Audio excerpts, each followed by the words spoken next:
There are moments in your life that arrive disguised as something ordinary.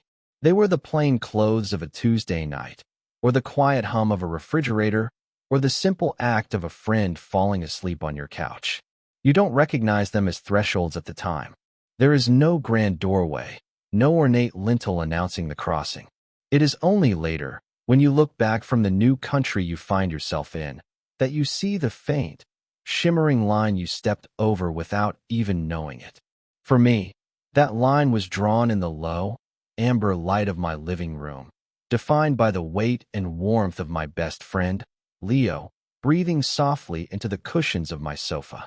He was a continent away in sleep, and I was stranded on the shore of my own wakefulness, charting the impossible distance between us, a distance that was both a few feet of empty air and the entire span of our shared history. He was a landscape of exhausted peace. One arm was tucked beneath his head, the other flung out over the side of the couch, fingers slightly curled as if he'd just let something go. His chest rose and fell in a rhythm so steady it felt like a law of nature, a tide pulling and receding in the small ocean of my apartment. I sat in the worn armchair across from him, a book open but unread in my lap, and I just watched. This had become a kind of vigil. It was the third night he'd stayed here since his world had unceremoniously imploded, and I was quickly learning the cartography of his sleep.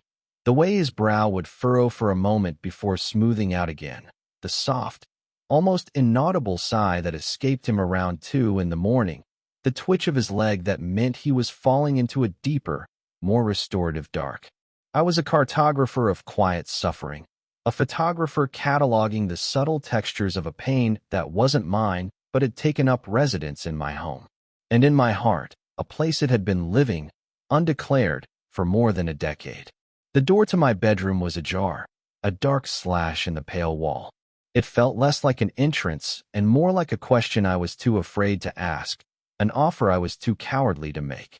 It was a space of potential, a vacuum that both terrified and called to me. Stay here, in the safe, established territory of friendship, or step through, into the unmapped wilderness of what could be.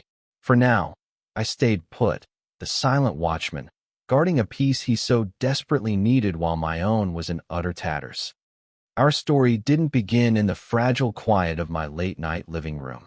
It began 2 decades earlier, in the chaotic, sun-drenched cacophony of a third-grade playground. I was a painfully shy, observant kid, more comfortable with the world as seen through the cheap plastic viewfinder of my first camera than with the world as it was. I was the boy who cataloged anthills and the way light filtered through the leaves of the oak tree, while other boys were cataloging scraped knees and victories in kickball. Leo was one of those other boys. He was all kinetic energy, a whirlwind of bright laughter and untied shoelaces, the undisputed king of every game, the sun around which our small, playground solar system seemed to orbit. He shouldn't have even noticed me, a small, quiet moon in a distant, solitary orbit. But he did. I was documenting a particularly fascinating beetle near the swing sets when a shadow fell over me. It was Mark Renshaw, a boy whose primary personality trait was his size. He decided my quiet observation was an invitation for ridicule. He kicked the dirt where my beetle was, sending it flying, and then turned his attention to my camera. And then another shadow joined his, longer and leaner. It was Leo. He didn't say much. He just stepped between me and Mark, his arms crossed, and said, "Leave him alone, Mark," who relied on the simple physics of intimidation, was unprepared for the more complex physics of social gravity. Leo had it. He didn't. Mark mumbled something and shuffled away. Leo turned to me, his face bright with a grin that could have powered a small city. "Cool camera," he said, and that was it. The alliance was forged. He became my protector, my translator to the world of noise and motion, and I, in turn, became his anchor, his quiet place to land when the energy finally ran out. Our friendship was a study in contrast that somehow created a perfect, unlikely harmony. Through middle school and high school, we were an inseparable duo. He was the soccer star, the student council president, the guy every girl had a crush on. I was the kid in the darkroom, the art nerd, The one who took all the photos for the yearbook but was rarely in any of them, save for the occasional, accidental reflection in a window. Leo would drag me to parties, introducing me with a proprietary arm slung around my shoulders. "This is Julian. He's a genius. Don't scare him." It was his way of building a protective bubble around me in environments where I felt utterly alien. And I would be the one he'd call late at night after those parties, after whatever girl he was dating had gone home, and he'd talk. He'd talk about the pressures of being Leo, the expectation to always be on, the strange emptiness that sometimes crept in when the noise finally died down. I didn't offer much advice. I just listened. I was his repository of unspoken anxieties, the one person he didn't have to perform for. He saw me not as the quiet, awkward boy, but as the person who saw him. And I saw him, all of him. I saw the flicker of insecurity behind the brilliant smile, the weariness in his shoulders after a tough game, the deep, surprising well of kindness he rarely showed so openly to others. I fell in love with him, of course. It wasn't a sudden, cataclysmic event. It was a slow creep, like the tide coming in, so gradual you don't realize you're submerged until the water is up to your chest. If I had to pinpoint a moment, a single frame in the long film of our friendship, it would be the summer after we graduated high school. We'd driven to the coast with a group of friends. It was late afternoon, and the beach was emptying out. The sun was low and golden, turning the sea spray into a glittering haze. Leo, tanned and laughing, had run into the surf one last time. He stood there, waist deep in the churning water, and turned to look back at me on the shore, shielding his eyes from the sun. And in that instant, the light, the water, the whole world seemed to conspire to create a perfect composition. The golden hour light caught the droplets on his skin, outlining his silhouette against the vast, blue expanse of the ocean. He was beautiful, not just handsome, not just athletic. He was a piece of art, a perfect convergence of light and form and motion. I lifted my camera, a real one by then, a heavy, solid thing of metal and glass, and I took the picture. But the click of the shutter felt different. It wasn't just capturing a moment. It was an admission. It was the sound of my heart breaking and reforming itself into something new, something terrifying and fragile. I loved him. It was a fact as solid and indisputable as the camera in my hands. And I knew, with the same certainty, that it was a fact I would have to hide forever if I wanted to keep him. So I built a fortress around that feeling. I became an expert in the architecture of self-preservation. The walls were made of casual deflections, of jokes, of carefully curated disinterest in his dating life that read as respectful friendship rather than painful jealousy. I dated a few girls, relationships that were pleasant and kind but ultimately hollow, because they weren't him. They were rooms I was visiting, knowing I could never live there. Leo went to a big state university to study business and play soccer. I went to a small art school 2 hours away. The distance should have helped, but it only sharpened the ache. Our bond, however, remained unbreakable. We talked on the phone for hours. He'd complain about his finance classes and his demanding coach, and I'd talk about the smell of developer fluid and the frustration of trying to capture a specific shade of melancholy on film. He'd bring his girlfriends to visit me, bright, lovely girls who were all some variation of the same theme. They were always nice to me, in that slightly patronizing way people are nice to their boyfriend's sensitive, artistic friend. They saw me as a harmless fixture, a piece of Leo's history. They never saw the fortress. They never saw the truth locked inside it. Clara was the most serious of them. She was smart, ambitious, a law student. They met senior year of college and moved in together after graduation, into a sleek, minimalist apartment in the city that felt more like a showroom than a home. On the surface, they were the perfect couple. Successful, attractive, driven.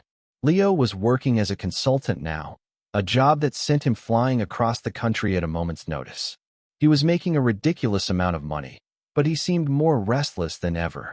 When he and I would get together, just the two of us, the performance would drop. The confident, high-flying consultant would dissolve, and he would be Leo again, my Leo, the boy with the weary shoulders. It's all just moving. he told me once, swirling the beer in his glass. Moving from airport to hotel to conference room. And when I get home, it feels like I'm just in another hotel. He never said Clara's name when he said this, but I knew. The home he had built wasn't a home. It was just another room he was visiting. The call came on a Tuesday. It was raining, a miserable, persistent drizzle that blurred the city into a watercolor of gray and neon. I was in my darkroom, the soft red safe light casting an infernal glow on my hands as I agitated a tray of developer. The print floating in the chemical bath was of a lone, twisted tree on a barren hill, a study in solitude I'd been working on for weeks. My phone buzzed on the shelf, vibrating against the metal. I almost ignored it. The darkroom was my sanctuary, the one place where the outside world couldn't touch me. But a premonition, a cold spike of anxiety, made me wipe my hands and answer. It was him. He didn't even say hello. "She's gone." His voice was flat, hollowed out, an echo in a vast, empty space. I knew immediately who she was. "What do you mean, gone?" I asked, my own voice hushed. "Packed. Left. Took the stupid ficus plant. Left the key on the counter." He let out a breath that was half laugh, half sob. "The ficus, Jules. She took the damn plant. Leo, where are you?" I'm outside your building." My heart seized. "Stay there. I'm coming down." I didn't even stop to turn on the lights. I ran out of the darkroom, through my apartment, fumbling with the locks on the door, and clattered down the 3 flights of stairs. The rain was coming down harder now, cold and sharp. I saw him standing under the weak yellow glow of the street lamp, without a coat or an umbrella, his expensive suit soaked through, his shoulders slumped. He wasn't the soccer star or the high-powered consultant. He was just a man, drenched and defeated. He looked up as I approached, and the expression on his face broke me. It was the face of a lost child, searching for something familiar in a world that had suddenly become terrifying and strange. I didn't say anything. I just put my arm around his shoulders, felt the cold dampness of his suit jacket through my shirt, and led him inside, up the stairs, and into the quiet, dry warmth of my apartment. The fortress I had so carefully constructed for a decade began to show its first hairline cracks. That first night, he didn't talk much. I made him change out of his wet clothes, giving him a pair of my old, soft sweatpants and a worn university sweatshirt. They were too short on his long limbs, but he pulled them on without a word.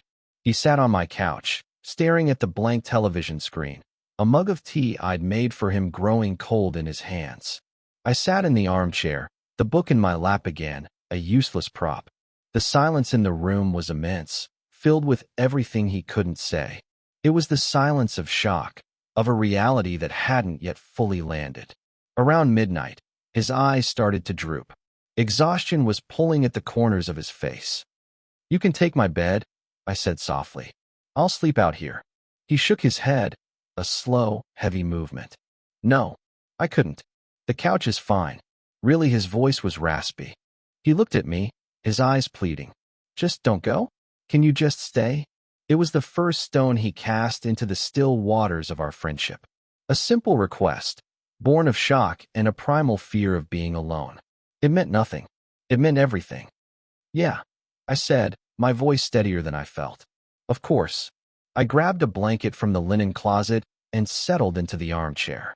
I pretended to read my book until the rhythm of his breathing deepened and evened out, a signal that he had finally succumbed to the crushing weight of the day. I watched him for a long time, the lost boy sleeping in the soft glow of my reading lamp. The rain pattered against the window panes, a gentle, mournful percussion. That night, the ajar door to my bedroom felt like a taunt, a symbol of a boundary that had been reinforced, not blurred. He had asked me to stay, but he had asked me to stay on my side of the room. And I did. I was the loyal friend. I was the guardian. It was a role I knew how to play. The next day, he went to his empty apartment to deal with things. He came back in the evening with a single duffel bag and a look of profound weariness. He didn't ask if he could stay again. It was just assumed. The air between us was thick with a new kind of intimacy, the intimacy of crisis. We ordered pizza and sat on the floor, eating it out of the box like we were teenagers again. He started to talk, finally.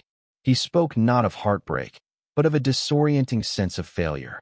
He talked about his job, the constant travel, the pressure to perform, to succeed, to be the person everyone expected him to be. He confessed that for months, maybe even years, his relationship with Clara had been more of a business partnership than a romance.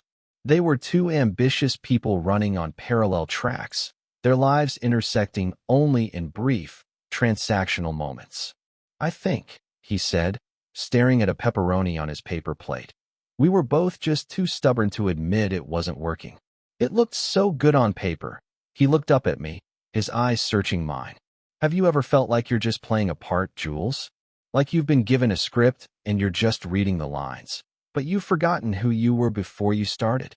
"All the time," I admitted quietly. My own script, of course, was Leo's best friend, a role I had perfected. That night, the ritual began to form.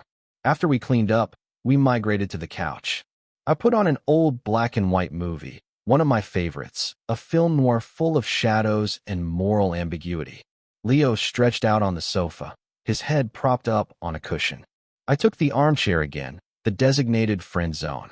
About halfway through the movie, he spoke, his voice low and hesitant. "Hey, Jules.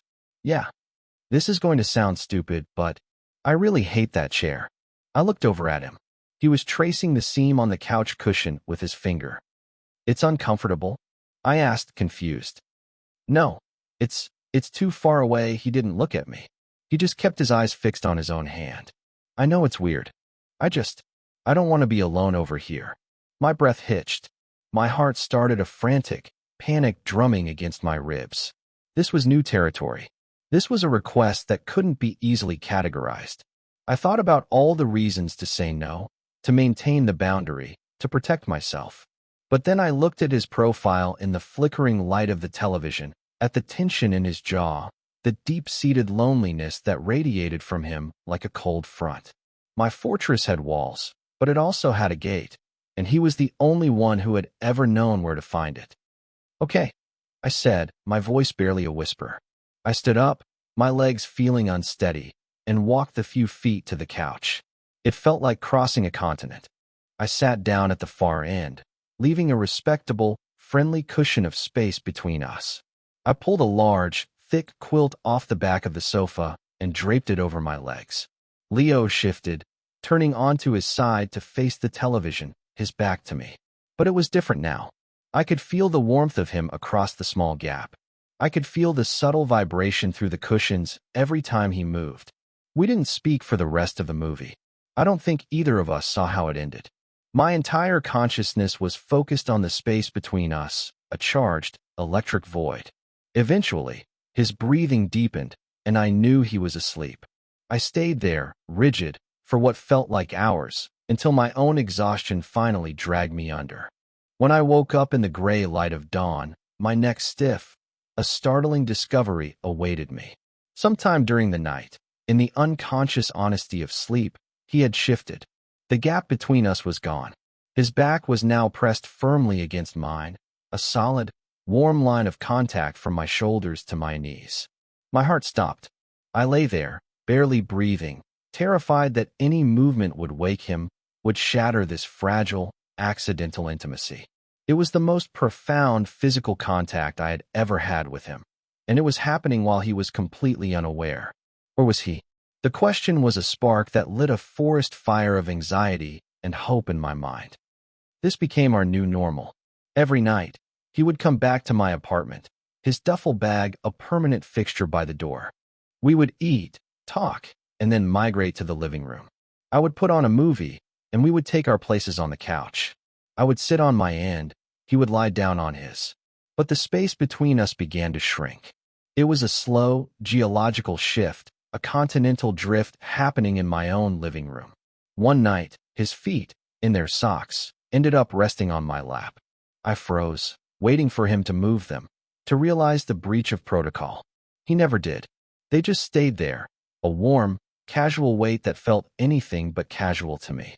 My hands rested on the quilt, inches from his ankles. I spent the entire 2-hour movie debating the politics of that small distance. To move my hand, To let my fingers brush against his sock seemed like a monumental, world-altering decision. I didn't do it. I was a coward, paralyzed by a decade of self-enforced restraint. Another night, it was colder. A sudden autumn chill had descended on the city. I pulled out the big quilt, the one we had been sharing but not really sharing. As I unfolded it, he sat up. "Here," he said, taking one end and pulling it over both of us, tucking it around my shoulders before lying back down. Now we were properly under the same blanket, a shared tent against the world. The casual, domestic intimacy of the act was staggering. He did it so naturally, so easily, as if it were the most normal thing in the world for two best friends to do. And maybe for him, it was. In his state of emotional freefall, perhaps the old rules of platonic male friendship had simply ceased to apply. He needed comfort, he needed warmth, and I was the source of it. For me, it was an exquisite torture. Every night, I would lie beside him, separated by a few inches of fabric and a chasm of unspoken feelings, my body humming with a hyper-awareness of his proximity. I could smell the clean, fresh scent of his shampoo on the pillow he used. I could hear the tiny, almost imperceptible shifts in his breathing that signaled his descent into sleep. I learned to distinguish the rhythm of his sleeping heart from the frantic, chaotic beat of my own. The door to my bedroom remained ajar. It became a powerful, silent character in our nightly drama. Some nights it seemed to beckon, a sliver of darkness promising the comfort of a real bed, a real mattress, a space designed for sleep. Other nights, it felt like a judgment, a silent accusation of my own cowardice. Why didn't I just say it? "Leo, this is ridiculous. We're two grown men sleeping on a lumpy couch. My bed is big enough for both of us." But the words always died in my throat. To say them would be to name the thing that was happening between us, to give it form and weight. And I was terrified that if I did, it would collapse under the scrutiny, revealing itself to be nothing more than a projection of my own desperate longing. Plausible deniability was our shared language. His need was the pretext. My friendship was the justification. The couch was our liminal space, a territory that was neither here nor there, where the rules were suspended. I lived for those nights, and I dreaded them in equal measure. They were a balm and a poison, feeding my hope and my anxiety in a dizzying, unsustainable cycle. One night, deep into the second month of this strange, shared hibernation, something shifted again. He'd had a terrible day. The logistics of formally separating his life from Clara's, bank accounts, shared property, the brutal administrative dismantling of a future, had left him drained and raw. He was quieter than usual during dinner, his eyes distant. When we settled on the couch, he didn't even wait for me to put on a movie. He just lay down, curled on his side facing the back of the sofa, and pulled the quilt up to his ears. I sat beside him in the quiet, the only light coming from the street lamp outside, casting long shadows across the room. After about an hour of silence, I thought he was asleep. I was about to risk moving, to try and get comfortable myself, when he spoke, his voice muffled by the pillow. "Jules, I'm here." He was quiet for a long moment. Then, will you just stay until I'm asleep?" It was the same request as that first night, but the context had changed entirely. It was no longer a plea from a stranger in my home. It was a plea from the man who had become a fixture in it, the man whose sleeping form was as familiar to me as my own. "I'm not going anywhere," I promised. He made a small sound, a sigh of relief. And then he did something that stopped my breath in my chest. He shifted, uncurling himself, and rolled onto his back. Then, with a slow, deliberate movement, he reached out and took my hand. He didn't just brush it. He laced his fingers through mine, his grip firm and sure, and rested our joined hands on the space between us on the couch. My mind went completely, utterly blank. All the analysis, all the overthinking, all the carefully constructed scenarios in my head dissolved into nothing. There was only the stunning, undeniable reality of his hand holding mine. His skin was warm, his fingers long and strong around my own. I could feel the steady, slow pulse in his wrist. It was an anchor in the swirling chaos of my own emotions. We lay there in the dark, hand in hand, in complete silence. He wasn't asleep.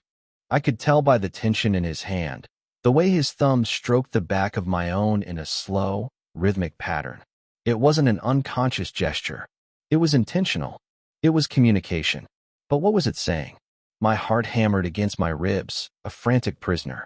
I was terrified. I was elated. I felt like I was standing on the edge of a cliff, and he had just taken my hand, and I didn't know if he was pulling me back or asking me to jump with him. His thumb continued its slow, hypnotic motion. The minutes stretched into an eternity. The silence was no longer empty. It was full. It was packed with a decade of unspoken words, with the weight of our shared history, with the terrifying, beautiful possibility of a shared future. And in that silence, holding his hand, I finally understood. The couch wasn't a barrier. The ritual wasn't a substitute. They were a bridge. He had been building a bridge to me, one small, deniable step at a time, and I had been too afraid to see it. He wasn't just seeking comfort. He was seeking me. The night of the crossing didn't feel momentous at first. It began like all the others. It was a Friday. Leo had managed to get out of a work trip, and a sense of relief permeated the apartment. We ordered from our favorite Thai place, the one that knew our order by heart. We talked about my latest photography project, a series on the architecture of old, forgotten movie palaces, and he told me about a ridiculous conference call he'd had to endure. It was normal. It was comfortable. It was the familiar rhythm of the life we had accidentally built together over the past 3 months. After dinner, we found ourselves on the couch, the television murmuring some old spy thriller in the background. The big quilt was draped over both of us, a familiar tint of warmth. We were sitting, for once, not lying down, propped up against opposite arms of the sofa, our legs tangled together under the blanket. The easy intimacy of it was something that would have sent me into a spiral of panic weeks ago, but now it just felt right. It felt like home. The movie ended. The credits rolled, casting a shifting pattern of white text on our faces. Neither of us moved to turn it off. The silence that fell wasn't the tense, analytical silence of the early days. It was a soft, settled quiet. The only sounds were the hum of the city outside my window and the sound of our breathing. I was intensely aware of his leg pressed against mine, the warmth seeping through my jeans. I could feel him watching me. I kept my own eyes on the screen, on the meaningless scroll of names, but I could feel the weight of his gaze. It was a physical presence in the room. Finally, I couldn't pretend anymore. I turned my head and met his eyes. In the dim, flickering light, his expression was open, vulnerable, stripped of all the usual defenses. The confident mask of Leo was gone. This was the boy from the playground, the young man on the beach, the friend who had shared his deepest anxieties with me in late-night phone calls. But there was something new there, too. A question, and a fear that mirrored my own. "Jules," he whispered. His voice was husky. My own name, a name I had heard him say thousands of times, suddenly sounded foreign, significant. "Yeah." I managed, my throat tight. He didn't say anything for a long moment. He just held my gaze. His eyes flickered down to my mouth, and then back up to my eyes. It was a gesture that lasted no more than a second, but it was a confession in itself. The air in the room grew thick, heavy. I felt like I was underwater, every movement slow and deliberate, every sound muffled. He shifted slightly, the rustle of the quilt sounding like a roar in the stillness. He moved closer, disentangling his legs from mine and turning to face me fully. The space between us now was barely a foot.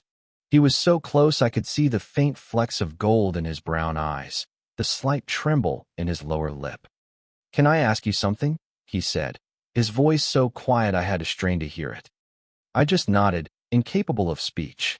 My entire being was a tightly wound spring of anticipation and terror. He swallowed, the sound audible in the quiet room. "And I need you to be honest.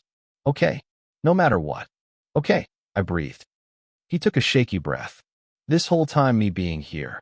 He gestured vaguely at the apartment, at the couch. "It hasn't been weird for you? Has it been too much?" The question was a lifeline. He was giving me an out. I could say yes, it's been a little weird. I could re-establish the boundary. retreat to the safety of the friend zone, and we could pretend these last few months never happened.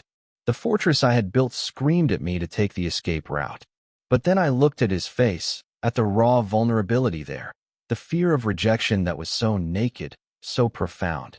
And I knew I couldn't. I had spent more than a decade hiding. I was done hiding. No, I said, and my voice was surprisingly clear and steady. It hasn't been weird, Leo. I took a breath, preparing to jump from the cliff. The only thing that's been weird is pretending that this, I gestured to the space between us, is all it is. Relief washed over his face, so potent it was like watching a light turn on. But it was followed almost immediately by a fresh wave of fear. Okay, he whispered. Okay, he looked down at his hands, then back up at me. He was searching for the right words, the right path through this new, uncharted territory. And then, he seemed to give up on words. Would it be okay? He asked, his voice cracking on the last word. I knew what he was asking. It wasn't a question about a single action. It was a question about everything. About us. About the last 10 years. About the future. And I answered not with a word, but by leaning forward, closing that final, terrifying inch of space between us, and pressing my lips to his. It was not a kiss of passion, of pent-up desire unleashed. It was a kiss of profound, earth-shattering relief. It was soft, tentative, hesitant. It was a question and an answer all at once. His lips were as trembling as my own. For a moment, we just stayed there, a gentle, breathless press of mouths. Then, he made a small sound, a sigh of surrender, and his hand came up to cup the back of my neck, his fingers tangling in my hair. He deepened the kiss, just slightly, a slow, exploratory movement that felt like a discovery. It tasted of salt and fear and a decade of unspoken hope. It was the quietest, most cataclysmic event of my life. When we finally pulled apart, we didn't go far. We rested our foreheads against each other, our breath mingling in the small space between us. His eyes were closed. Okay, he whispered again, a word that now held a universe of meaning. Okay, the threshold had been crossed. There was no going back. We were in a new country now, and for the first time, we were in it together. The morning after was a masterpiece of awkwardness. I woke up first, still on the couch. Leo was there, still asleep, his head on my shoulder, his arm thrown loosely across my chest. For a few blissful, hazy moments, I just lay there, soaking in the impossible reality of it. The weight of his arm, the warmth of his body, the soft sound of his breathing. It was everything I had ever secretly wanted. But then the sun slanted through the window, bright and unforgiving, and with it came the cold, sharp light of day. What now? What were we? The questions started to swarm. As if sensing my anxiety, Leo stirred. He blinked, his eyes unfocused for a moment, and then they landed on me. Awareness dawned, followed by a flicker of something I couldn't read. Panic? Regret? He sat up abruptly, pulling his arm back as if he'd been burned. He started, running a hand through his already messy hair. Wow, it's late. I have that thing. He didn't have a thing. It was Saturday. Leo, I said softly, sitting up too. No, I really gotta go, he said, not looking at me. He scrambled off the couch, grabbing his jeans from the floor. He moved with a frantic, clumsy energy that was completely at odds with the gentle intimacy of the night before. He wouldn't meet my eyes. He pulled on his shirt, fumbled for his keys, and was at the door in under a minute. I'll call you, he mumbled, his hand on the doorknob. And then he was gone. The door clicked shut behind him, a sound that felt like a judgment, a final, definitive closing. I was left alone in the sudden, deafening silence of my living room, the couch still holding the faint impression of his body, the air still tasting of his name. The hope that had bloomed so brightly in the darkness of the night before wilted under the harsh light of his retreat. I had been a fool. It was a mistake. A moment of crisis-fueled confusion for him, and I, in my pathetic eagerness, had read it as a grand romantic revelation. The fortress I had abandoned lay in ruins, and I was left standing in the rubble, completely exposed and shivering. The silence that followed was worse than any argument. My phone, which had been a constant source of connection to him for months, became a symbol of his absence. I would stare at it, willing it to light up with his name, but it remained dark and quiet. He didn't call. My own tentative text, "Hey, are you okay?" was answered hours later with a curt, "Yeah, just busy." Swamped with work stuff. It was a lie, and we both knew it. He was building a wall, brick by painful brick, between us. The wound was deep and sharp. It wasn't just the pain of rejection. It was the agony of feeling like I had fundamentally misunderstood the person I thought I knew better than anyone. I had misread everything. The couch, the hand-holding, the shared silences, the kiss. I had projected my own desires onto his grief and loneliness. He hadn't been building a bridge to me. He had just been seeking a temporary shelter from a storm, and I had foolishly tried to convince him to stay and live in the lifeboat. I retreated to the only place I knew how to process the world, my darkroom. I surrounded myself with the smell of chemicals and the soft red light, a self-imposed exile. I tried to work on my movie Palace series, but the images felt hollow. The empty, ornate theaters, once symbols of beautiful decay, now just looked lonely. One afternoon, I found myself developing the photo I had taken all those years ago, the one of him on the beach. As his image slowly emerged in the developer tray, a ghost materializing from the white paper, the pain became almost unbearable. The golden light, the joyful turn of his head, the sheer, unconscious beauty of him. It was a photograph of a love that was destined to be unrequited, a perfect, painful artifact of my own long-held secret. I had ruined it. I had taken this perfect, fragile thing, our friendship, and shattered it with the weight of my own hope. I pulled the print from the tray too early, letting it hang from the tongs, the chemicals dripping down and staining the image, distorting his face. It felt appropriate. A week passed. A week of silence, of sleeping alone in my own bed, which now felt vast and cold. The ajar door to my bedroom was no longer a question. It was a monument to my stupidity. I couldn't eat. I couldn't sleep. The apartment, which had been a haven, now felt like a tomb, haunted by the ghost of a shared warmth. I knew I couldn't go on like this. The ambiguity was eating me alive. I needed to know. Even if the answer was the one I dreaded, I needed to hear it. I needed the clean cut of a painful truth, not the slow, festering death of silence and assumption. On the 8th day, a Saturday, I put on my shoes, walked out of my apartment, and took the subway to his. I stood outside the sleek, impersonal building that housed his sleek, impersonal apartment, my heart pounding a frantic rhythm against my ribs. I had no idea what I was going to say. I just knew that the silence had to end. He opened the door after the second knock.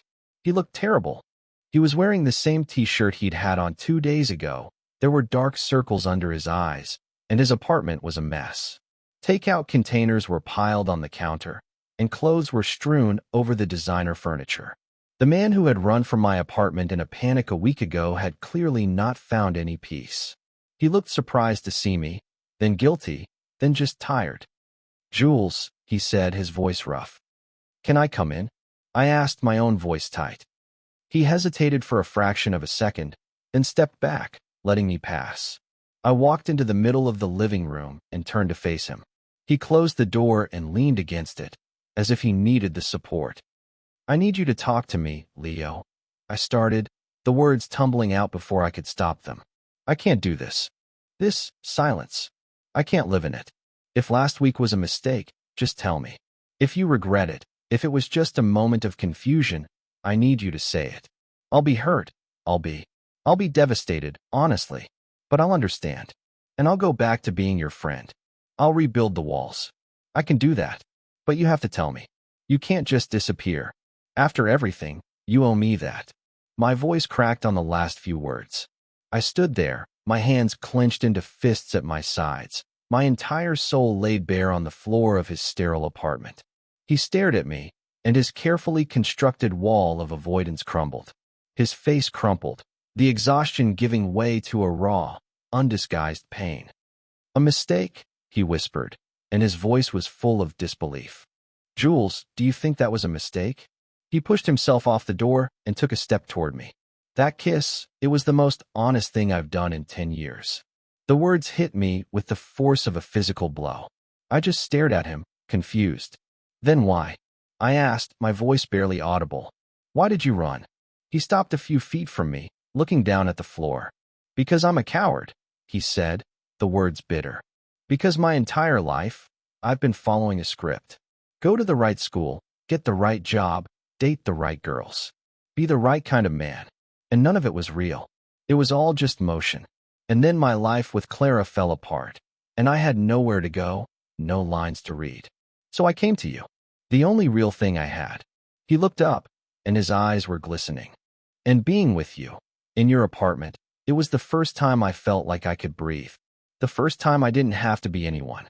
I could just be. And all these feelings I'd been burying for years, things I didn't even have a name for, started coming up. And it terrified me, because it felt more real than anything else. More real than my job, my apartment, my entire life. He took another step, closing the distance between us.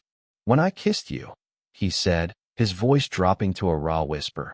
It was like coming home. And that's why I ran. Because home is the scariest place to be when you don't think you deserve to be there. I looked at you the next morning, and I felt so unworthy of that peace, of that honesty. So I ran back to the only thing I knew, confusion and loneliness and pretending. And I have been miserable every second since.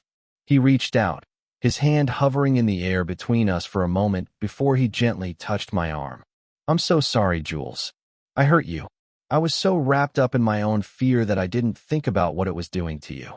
I am so sorry. Tears were silently tracking down my own face now.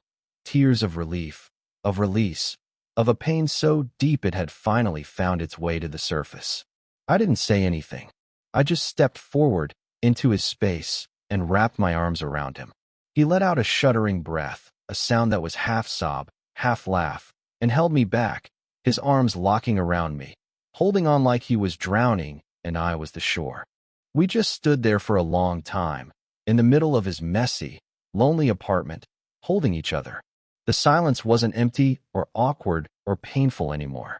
It was a silence of reunion, of confession, of two lost people finally finding their way back to the only place that had ever felt like home, each other. The conversation that followed our desperate, clinging embrace in his living room was not a torrent, but a slow, careful unspooling. We moved to his couch, the expensive, uncomfortable one, and we sat side by side, our shoulders and knees pressed together, a silent reassurance that we would not let distance creep in again. He talked, and for the first time, I felt like I was hearing the unabridged version of Leo. He spoke of the suffocating pressure of his own life, a path he'd chosen at 18 and had been running down ever since, too afraid to look up and see if it was even where he wanted to go. He admitted that his relationships, even the long one with Clara, had always felt performative, like he was playing a role he'd been cast in. The successful, straight, ambitious man, he confessed that the ease and safety he felt with me was something he'd never experienced with anyone else, a quiet harbor in the perpetual storm of his own expectations. He said he'd buried the implications of that feeling for years, labeling it as best friendship, because it was the only label that felt safe, the only one his script allowed. I think, he said, looking at our joined hands, which had found their way together again without either of us consciously deciding it. I was falling in love with you for years. I just didn't know what to call it. It was this quiet, constant warmth in the background of my life. And when everything else fell away, it was the only thing left. The only thing that mattered. He looked at me, his eyes full of a dawning wonder. You're not just my safe place, Jules. You're my home. And I talked too. I finally dismantled the fortress, stone by stone. I told him about the beach, about the click of the shutter that was really the click of my heart reconfiguring itself. I told him about the years of careful boundary setting, of the girlfriends I'd watched him with, a dull ache in my chest that I'd learned to call friendship. I told him about the exquisite torture of those nights on my couch, of analyzing his every breath, of the hope and terror that had lived inside me in equal measure. As I spoke, I felt a weight I had been carrying for more than a decade begin to lift. The secret, which had once felt like a vital, load-bearing part of my identity, now just seemed like a heavy, unnecessary burden. He listened to every word, his expression shifting from surprise to pain to a profound, heart-wrenching tenderness.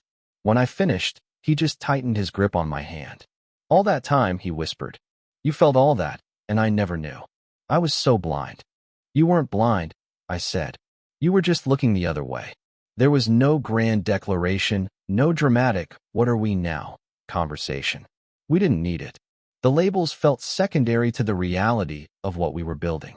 We were two people learning a new language together, a language of intention. The plausible deniability that had defined our intimacy was gone, replaced by a quiet, deliberate certainty. That night, I didn't go back to my apartment. I stayed, and when we grew tired, Leo didn't gesture to the couch. He took my hand and led me into his bedroom, a space I had never been in before. It was as sterile and impersonal as the rest of the apartment, but it felt different with him there, with me there. He didn't leave the door ajar. He closed it, the soft click echoing the sound of the door to my own apartment clicking shut behind him a week earlier. But this sound was different. It wasn't an ending. It was a beginning. It was a demarcation, a conscious decision to create a space that was just for us, shutting the rest of the world out.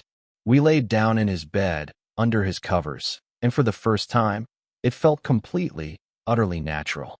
We just held each other, a tangle of limbs and quiet breathing, the exhaustion of the past week, of the past decade, finally catching up to us. There were no more questions, no more analysis. There was just the solid, undeniable truth of him next to me, the steady beat of his heart against my chest, a rhythm that finally matched my own. The days that followed were a process of gentle integration. We started to heal in the beautiful, honest silence we'd learned to create together.